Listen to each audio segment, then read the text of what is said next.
Hello, everyone. This is the most magnificent bird, Beak, speaking to you today. And in today's video, I'm going to be doing something that I haven't done in a long while, at least in a video anyway. And what I'm going to be doing is I'm going to be claiming a quote-unquote new character, and that character is, I'm going to be claiming the Awakening Negan. And when I pick him up, we're also going to do some raids with him, and I just want to see if all the hype is worth it, or if the Awakening crap is just a gimmick. I personally think it's just a gimmick, but I don't know. Maybe I'll be proven wrong today. And plus, what I want to talk about, I want to talk about Resident Evil 4 Remake, and I specifically want to talk about Guardians of the Galaxy Volume 3.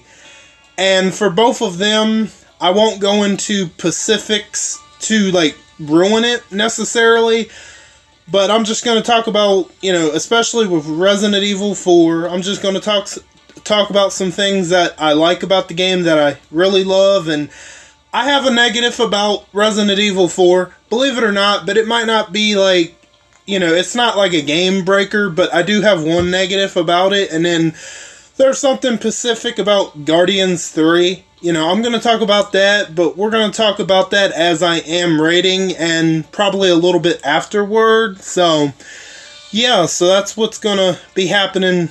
And before we get started, I hope all of you are doing good and staying safe out there.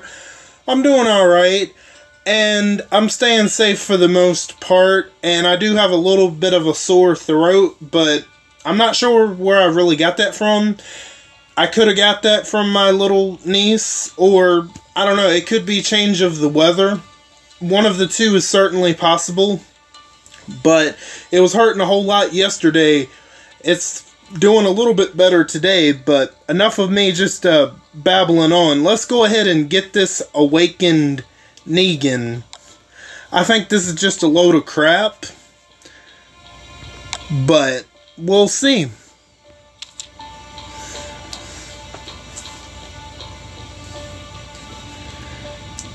I think this is specifically a gimmick to have Scopely try to fool the player base into thinking they care about the player base, when I just don't, Like I said, I think this is a gimmick, but we're gonna find out,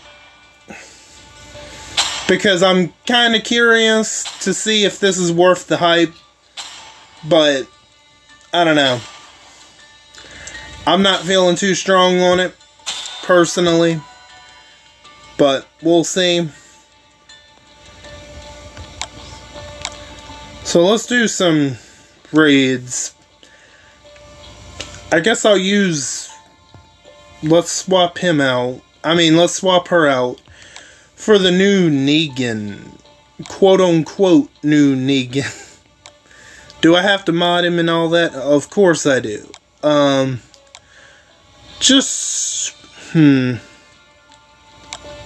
don't know. We'll just put some mods on him real quick, I guess. I'm not really loving my mod selections, but just for the time being, I'll just throw whatever quickly. I can adjust that later if I use the character later, which I don't know.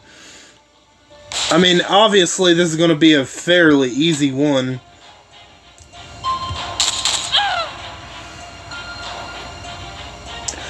So yeah, let's talk about Resident Evil 4 Remake. So I'm really enjoying that game, and like I said, I'm not going to get into story specifics.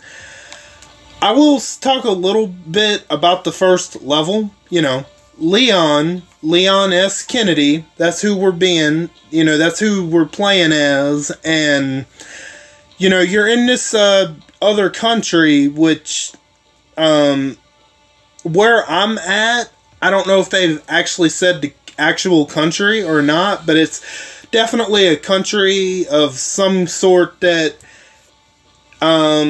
let's see, I'm trying to think, I don't know, I'm not really sure about the Pacific country, but anyway, we are led to this village where we have to rescue the president's daughter, and so we go to this village, and these villagers, they end up kidnapping one of the policemen that are with you, because, you know, your character has no idea about this area or anything like that, obviously, and, you know, that whole sequence, you know, you can be stealthy during that part, but you have to end up getting seen. That way, like, the story can progress. And Leon makes sort of a corny type of joke, which I thought, I mean, it's kind of funny. It depends. Comedy is subjective. And when this, you know, you're running away from the villagers, and then these church bells ring, and that's how the sequence ends. And all of the villagers, they drop all their weapons and stuff, and they go in the church, and the door closes, and Leon is like, where did everybody go? To bingo? Just how the line delivery, how he delivers that line, I thought it was pretty funny. Which, I mean, again, some people might think it's pretty funny, some people might not, which that's fine. Comedy is definitely subjective. And then, let's see, I think Leon is a certified badass for sure. And, you know, I love the fact that he can roundhouse kick enemies. I think that's really cool. And I love the Punisher pistol. You can get that from the Merchant. The Merchant, yes, we're definitely going to talk about the Merchant. Oh man, I absolutely love the Merchant. He isn't like a big part of the story, but just his small interactions, like whenever you go to the Merchant to buy weapons or first aid sprays or whatever he's got available. Like, let's see, he's like, what are you buying, stranger? And, let's see, what's another line that he says? Gun rhymes with fun for a reason. Like, just the little interactions that you can have with him just make his presence all that much greater. And, where I'm at, let's see, I'm currently at chapter 7, I believe. Yeah, like I said, I won't specifically go into like where I'm at, but like I said, I'm at chapter 7 and I'm in a different part of the map. I'll just, you know, I'll just say that. For those that have played the game, you know what I'm talking about. And there's this excuse me, there's this boss battle that I had in the previous chapter. I gotta say, that one little boss battle was a lot more intense and very interesting than all of the encounters that you have with Nemesis in the remake of Resident Evil 3. And, you know, I'm not completely trying to shit on Resident Evil 3 Remake at all. It does have its moments, for sure. And I don't think Resident Evil 3 Remake, that is, I don't think it's as bad. But man, with that Resident Evil 4 Remake, ooh, I don't know. It's getting hard to defend it. Resident Evil 4 is so good. It really is. Oh man, it definitely puts the RE3 Remake to shame. It really does. Now, will I say Resident Evil 4 Remake is better than the second remake? Ooh, I don't know that. I don't know yet, but it's Oh man, it is a really good game. It is so freaking awesome. It really is. And with Resident Evil 4, I can see now why people like Leon. Which, I mean, I didn't hate his character in the second one. No, I still liked his character in the second one, don't get me wrong. But, yeah, Leon is a certified badass. Absolutely. And I can see why Leon is a fan favorite from this fourth one. And, yeah, oh yeah, a negative I have about Resident Evil 4, because I did mention that. This is really the only negative I have about this game, is the rocket launcher. And what I mean by that is, you know how much the rocket launcher is per round? The rocket launcher cost 50,000 coins per round. Like, WTF, Resident Evil 4, like, really? Like, what I did when it was available with the merchant, yeah, when the rocket launcher was available with the merchant for the first time, before I bought it, I saved it because I just wanted to fool around and I wanted to test it, so I spent the 50,000 thinking, oh great, okay, I can get free ammo. I thought it would be the one-time purchase. Nope, I used the one rocket, I went back to the merchant, it's 50,000 per round. And I'm like, yeah, no, that's okay, merchant. You can keep your rocket launcher. Nah, that's okay. No. The pistol, the submachine gun, the shotgun, the bow and arrow, or they technically call that the bolt thrower, but it works the same way. No rocket launcher, so if you haven't, for whatever reason, played Resident Evil 4 Remake, do not buy the rocket launcher. I don't care how tempting it is, don't do it. Don't do it. It's a big waste of money. I'm lucky I saved it before I did that, but yeah, definitely don't buy that rocket launcher. But other than that, man, Resident Evil 4 Remake might be the best horror game this year. Not even gonna lie. And what else is there about Resident Evil 4 Remake? I like the fact that you can go around and collect gems, but here's another thing about those gems. I wouldn't sell them immediately, because you can find other treasures to insert the gems, and you can sell them and get even more for them. And, like I said, I love the roundhouse kick that Leon does.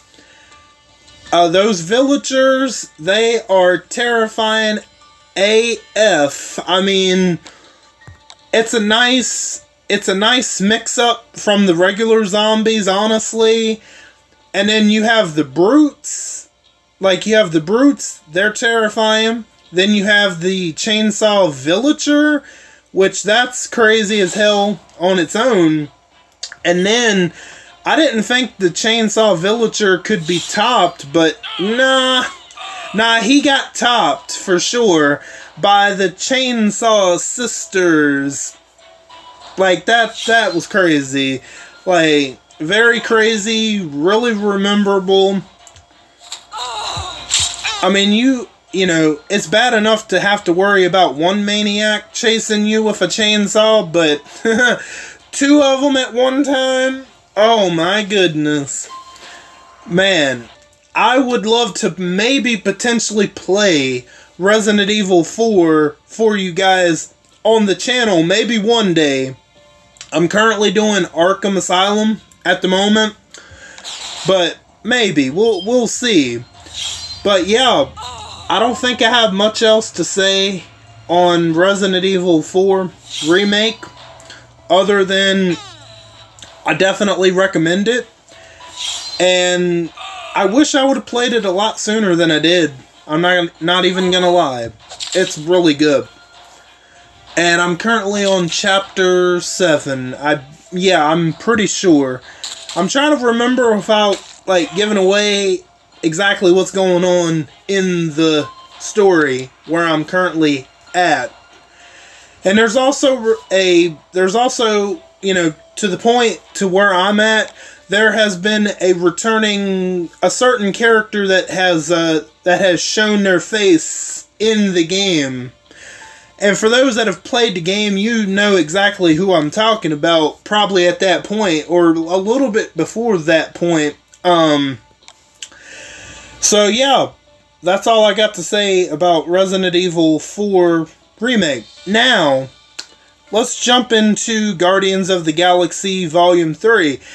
Now, there is a specific topic when it comes to Guardians 3 that I want to talk about, and I'm gonna kind of get into some spoilers, because it's gonna be a challenge it's gonna be a challenge to talk about it without spoiling stuff, which, you know, I'm not gonna ruin how the movie ends or certain characters' fates or anything like that. No, I'm not, but okay, guys, I don't know what happened. The recorder decided to stop recording on its own. That's happened, but no big deal. We're back. Now where were we? Yeah, that's right. We were talking about Guardians of the Galaxy 3, Volume 3. Now, what I'm going to talk about, there are going to be some slight spoilers or light spoilers. You know, I don't think it'll be enough to, like, ruin the movie for you. I'm not going to talk about how it ends, or I'm not going to talk about certain characters' fates. No, nothing like that. No, I absolutely, like, you know, I don't want to ruin it for you. If, for whatever reason, if you haven't seen this movie, and if you've seen the other two movies, and you haven't seen the third one yet, for whatever reason, you know, I don't want to be the reason that it's ruined for you necessarily. So I'm not really going to go into those specifics. But if you don't want to know anything at all about this movie, I would go ahead and click off. That way you're safe. But no, I'm not going to ruin how the movie ends or certain characters' fates. Nothing like that. But there is something specific I do want to talk about. And it's going to be hard to talk about without kind of talking about it, kind of going into it. So here we go. Guardians of the Galaxy 3. What I want to talk about is, let's see, I just think that James Gunn, man, he did it again. James Gunn did it again. He absolutely knocked it out of the park with Guardians of the Galaxy Volume 3. In fact, I think his Guardians, the whole trilogy is absolutely phenomenal. It is so great. It's so great. I don't think there's a bad movie in that trilogy, and I'm going to go out on a limb and say that Guardians of the Galaxy Volume 3 is definitely, without a doubt, my favorite Guardians movie in the trilogy. And this particular Guardians movie really pushes the PG-13 limit. You know, it pushes the PG-13 rating to its limit, and I'm thinking, damn, are we sure this isn't rated R? And I just had to remind myself, no, this is PG-13. James Gunn, he really pushes the limit on that PG-13 rating for sure. And without a doubt, Guardians of the Galaxy 3 is the darkest Guardians movie of the three, without a doubt. And the humor is still definitely there, but I absolutely love the change of tone from when, you know, from the first two. The first two are mostly humor tone. I don't know if that's the right word, but you guys know what I mean. Most of the tone from the first two is like the humor on top of humor on top of humor. And like I said, the humor is still there. It still has its moments where it's really funny, but this is definitely the darkest Guardians of the Galaxy movie, without a doubt, and I just love that tone shift. And specifically what makes it so dark is Rocket's backstory. Oh my god, like absolutely sickening and twisted. Like the fact that Rocket, he talks about in the first two, he talks about, at least in the first one I know for sure, and in the second one it is mentioned and talked about how he's a monster, how he was experimented on, he didn't ask to be made, you know, and then, you know, they call him a raccoon and he doesn't believe, you know, he doesn't know what the hell a raccoon is, even though he is a raccoon. And when you watch this third one, like, it's like, you know, when he believes he's not a raccoon, it comes off as like a ha-ha type of moment, kind of, you know, humor banter, but it's a lot more serious and a lot more dark once you watch the third one, because the opening shot is of the movie is this cage of these baby raccoons all just playing around, and then this person, which is going to be the villain, he opens up the cage and you just see this terrified look as all of the other baby raccoons are backing up into the cage. Rocket Raccoon just has this terrified look on his face, and then, you know, it cuts from the flashback to the present day of a close-up zooming out, you know, and right from that moment, right from that beginning shot, Guardians of the Galaxy 3 is solely about Rocket. It's mainly covering Rocket's story and his backstory. And we gotta talk about the High Evolutionary. Oh man, this mother. He is... They do such a good job at making you hate this bastard's guts. I mean, they do a phenomenal job at making you really hate this guy. You cannot stand him. You want to see him get defeated, but will he get defeated? I'm not going to tell you guys that. If you want to know, if you don't know, I would highly recommend watching the movie. And this is a very important thing that I want to talk about when it comes to Rocket's backstory and the High Evolutionary. There is animal cruelty in this movie. That is something I did want to warn you guys about. Like I said, it's very sickening. It's very just disgusting. But I think it's a necessary device as a part of this storytelling of Guardians of the Galaxy 3, because we go through Peter Quill's story in the first and second ones, like, pretty much fully, and, you know, other than Peter Quill's grandfather, which is mentioned in the third one, there's not much story. Okay, other than Peter Quill's grandfather and then him grieving over Gamora, there's not much there with Peter Quill. But when a certain something happens, Peter Quill, he gets his shit together and he whips up real quick, and he's determined. He's got his mind set on a certain particular thing. And it's like great to see that. But yeah, this movie's story is very much centered around Rocket and his backstory. And yeah, like I said, there is animal cruelty, animal experiments in this Guardians 3, but I think it's absolutely necessary to show us this, as sickening as it is. It is absolutely essential to show us this because it was mentioned in the other two movies, But, you know, as much as it is, like, going to be rough for animal lovers, for sure, I think it was absolutely the right call to show us how evil people can be when it comes to experimenting, like I said, on animals.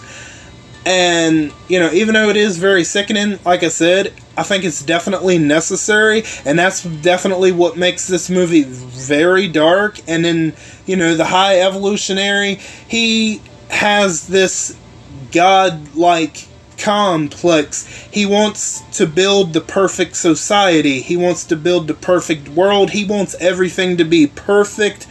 And in the meantime, he's conducting these experiments, and, you know, I don't think I can talk about it anymore without actually revealing what, you know, how all of that ends. So Peter Quill, I think he's great as he is in the first two, but, like, you know, as far as his story, Peter Quill's story has already been, like, covered from top to bottom. Other than him talking about, you know, other than his grandfather being mentioned, and then him grieving over Gamora, and then after that, after a certain something happens, he gets his crap together, and he's laser focused about this certain thing, which is really great. And then, let's see, Drax, you know, he's funny as usual, although this is the first Guardians movie I think he actually wears a shirt, which is kind of interesting. But I think Dave Bautista was getting a little fat in real life, and I don't think he had the time to get rid of the fat.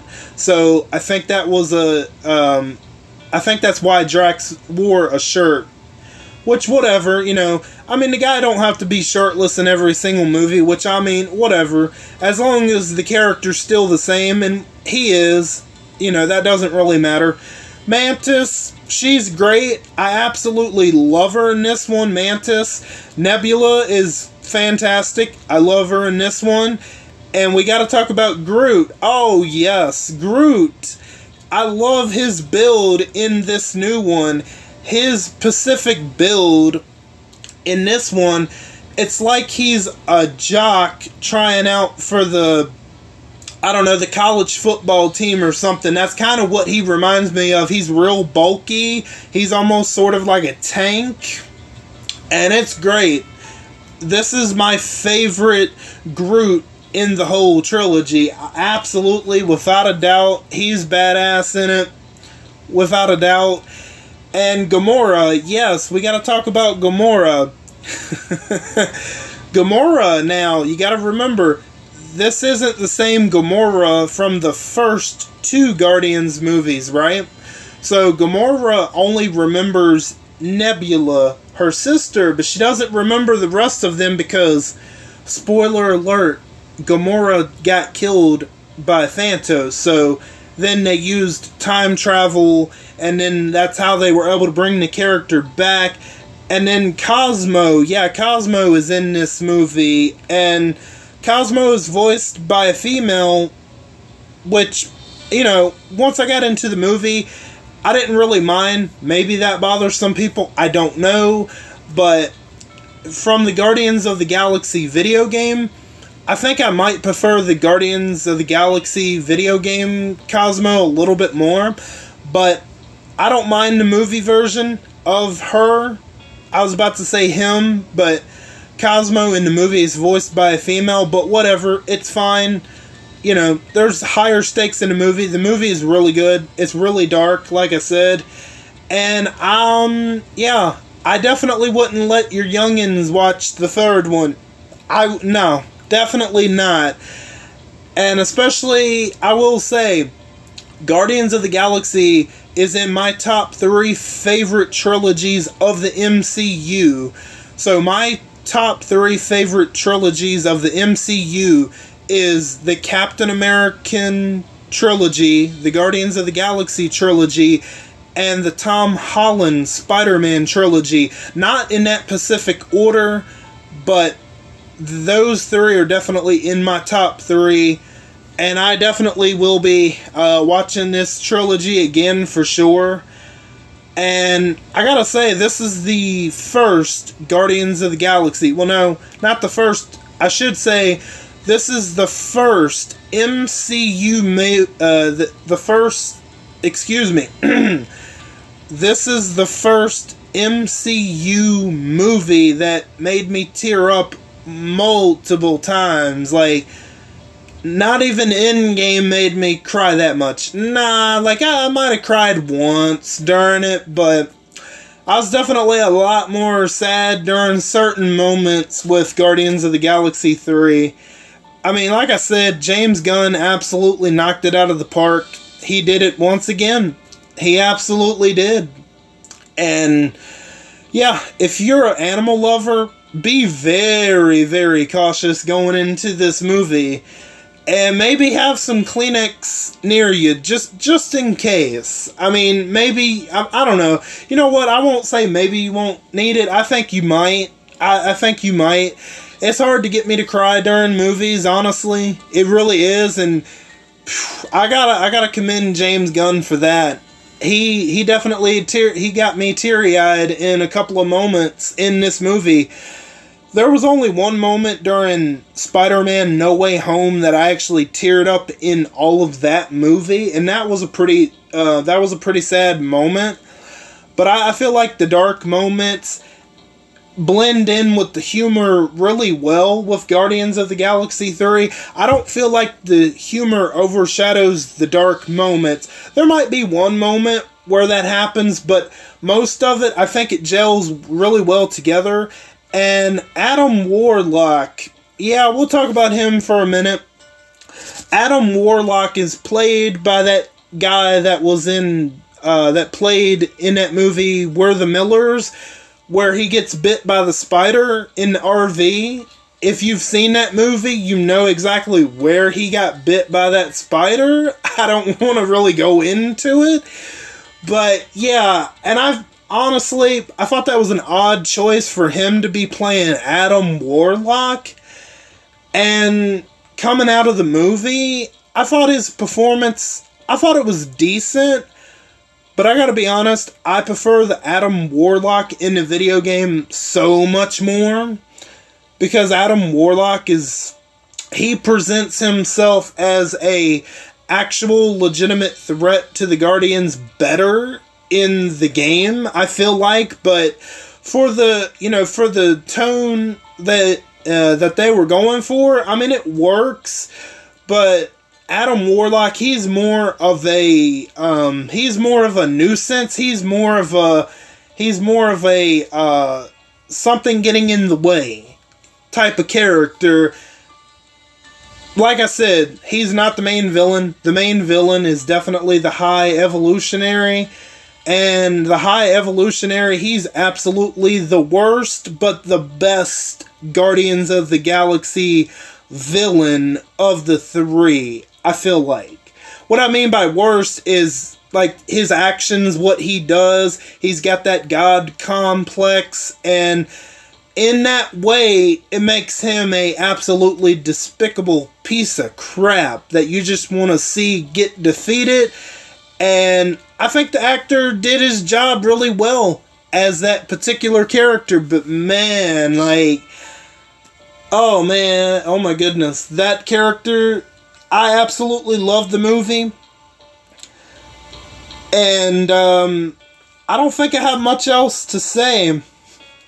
So if you haven't seen Guardians of the Galaxy 3, and if you're here and you didn't mind what I've revealed, I would definitely go watch it. I'm not gonna say any more. Just, if you haven't watched it, I think you're gonna love it. I think you're going to enjoy it, absolutely, especially if you're a fan of the first two. It is different in tone, but that's what I loved about it. The humor is still there, but it definitely has the darkest tone of the three, and I absolutely loved it. And that's pretty much all I got for you guys for today. I want to thank each and every one of you for stopping by and for your continued support. Or if you're new, welcome in for the first time. All of you are very awesome, and I thank you again. And don't forget to hit the bell and switch on all notifications so you know the second I upload to YouTube. I am Beak, and I'm gonna go fly away back to my nest. Until next time, bye guys. Hey guys, I'm back, and one more thing that I wanted to mention before I actually let you guys go. I was too busy talking about Guardians 3 and just awing over that movie. But anyway, as far as my thoughts on Awakened Negan, I really don't care. I think, like I said earlier in the video, I think it's just one big gimmick to have people think that Scopely cares about the player base when in actuality they don't. So, yeah, I just, unless there's a certain specific character that you want to go for, I wouldn't be going for every single Awakened character. I know I'm not. I'm not going for every single Awakened character. I think it's a gimmick. I think it's a big fail. I do. Because I can't really tell a difference other than higher stats. And then the adrenaline rush might be a little different. And then the weapon is slightly better. But, I mean, let's get real. It's a bunch of bullshit. It is. To have to grind and have to spend those resources on a tune that you might not use in a week's time from now. I know I probably won't be using Negan in a week's time. I might try him out for the rest of this week and maybe level him up a little bit. But I'm not seeing a big difference. Nah, not really. And yeah, it'll probably be a while before I go for any Awakened tunes, or if I ever do. I don't know. But yeah, I just think the Awakened bull crap is just a bunch of crap. It's a gimmick. And that's my short review on the Awakened bull crap. I'll catch you guys next time.